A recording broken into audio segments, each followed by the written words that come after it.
The walk audit process begins by filling out an application that can be found on our website. Once we have your application filled out, we look at your school. We basically look at the aerial mapping of the school and the surrounding neighborhoods, and we identify all the walking paths and paths that kids take to school. Then we do a field review where we look and bike and walk, look at all these paths firsthand and make sure that they're safe. We take a lot of notes and figure out what's going on with them.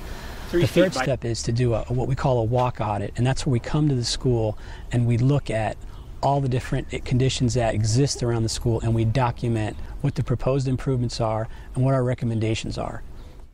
Let's break down the process and talk about the different steps so that you can really get a feel for what happens during a typical walk audit. The first step is called the desktop review. We look at the existing aerial maps, locate the school, identify the school boundaries, and study the surrounding neighborhoods. During this phase, we try to get a good feel for how traffic flows on school grounds and near the school during arrival and dismissal times. We figure out how the school operates, and we look at current procedures for handling arrival and dismissal for all the students. That includes walkers, bikers, and kids that are bused and dropped off by their parents.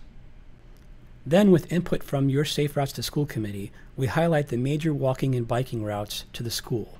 This particular school has 4 major walking and biking routes that kids use. The next step in our walk audit is a field assessment. So here we're standing in front of the school, and one of the things we look for is the flow of traffic around the school. We'll come and observe the school in the morning for the arrival and then for the dismissal, and we'll look for how the buses and cars interface with the students walking. It's very important that there's a safe path for the students to get into the school without being in conflict with the buses. This school has a separate bus lane on the left and the cars on the right.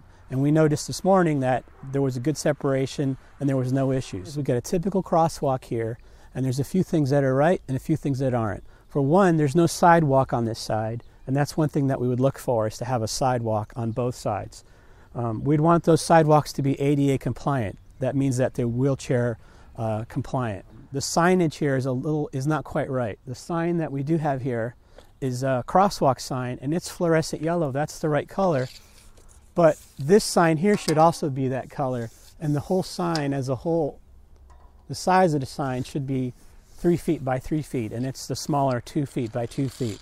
One other thing that we noticed was that there's only one crosswalk sign, and there should be another one on the other side of the street as well. So there's a couple of things here that we'd look for: adding sidewalks, adding a concrete area here, a landing for kids to cross, and then the proper signage. This is what we'll note in our report. One of the things we look for when we do a walk audit is the presence of sidewalks. In this school setting, there are no sidewalks, and instead the town has painted shoulders on the roadway, and these act as sidewalks. Another thing we noticed here is that there are no pavement markings. There's also no signage that would reduce the speed during school hours. And that's something we're going to look for and make a recommendation in our report that those be added to this school. Here we're at another crossing near the school, and you can see there's a few deficiencies here. One is we have a diagonal crosswalk where there's no sidewalk on the other end.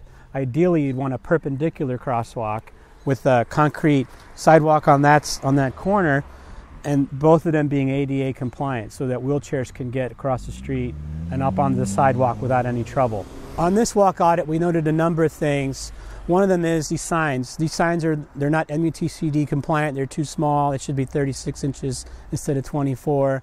We also think the sign should be higher. And right where we're standing, there should be a sidewalk. There should be a concrete apron here, basically ADA compliant sidewalk, to connect that sidewalk over there with the sidewalk behind us. And that would make this intersection a lot safer. After the field review, our engineering team has a meeting to compare notes and summarize our findings. We take an overall view of the school and generate realistic short and long-term recommendations that can be implemented when funding becomes available. Employees, so they're police trained. The next step is a meeting with the school's Safe Routes to School Committee. During this meeting, we share our preliminary findings and hear from the parents, school officials, and crossing guards so that their concerns can be addressed as part of the walk audit process. And then we come out today and we really observe the students' arrival, and then we spend all day walking around, and then we have this quick meeting with you, primarily to get your input. So one of our recommendations is that we establish a school zone. There's no school zone pavement markings. there should be, on all the approaches to the school, the 3 approaches, there should be on the pavement school zone. We have here a diagonal crosswalk. This is at Latimer Lane and Valley View. Okay, so we have a diagonal crosswalk, and over here we should have a sidewalk. We should have a landing, a concrete area that is a standing spot for people. And then this would be, instead of at an angle, it should be turned to be more perpendicular to the road.